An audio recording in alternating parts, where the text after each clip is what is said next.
તો અમરેલીમાં સોશિયલ મીડિયાના વધતા પ્રભાવ અને તેના બાળકો પર થતા માનસિક શારીરિક પ્રભાવ અંગે ચર્ચા ફરી એકવાર તેજ બની ગઈ છે. તો અમરેલી ભાજપના નેતા ડોક્ટર ભરત કાનાબારે સોશિયલ મીડિયા પર ટ્વીટ કરીને જનમત માંગ્યું છે.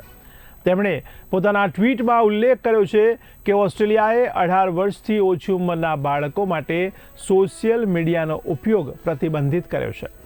તો મલેશિયાએ પણ 2026થી આવા જ નિયંત્રણો અમલમાં મૂકવાની જાહેરાત કરી છે.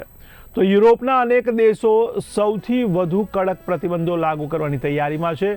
તો અમેરિકાના અનેક રાજ્યોએ પણ બાળકોના સોશિયલ મીડિયા ઉપયોગને નિયંત્રિત કરવા માટે કાયદાઓ પસાર કર્યા છે. ત્યારે ભારતમાં પણ માતા પિતા પોતાના બાળકોના મન અને શરીર પર સોશિયલ મીડિયાની હાનિકારક અસર અંગે ચિંતિત છે. આ પરિસ્થિતિને ધ્યાનમાં રાખીને ડોક્ટર ભરત કાનાબારે પ્રશ્નાર્થ કર્યો છે કે શું ભારતમાં પણ બાળકોના સોશિયલ મીડિયા ઉપયોગને નિયંત્રિત કરવા માટે આવા જ કાયદા હોવા જોઈએ.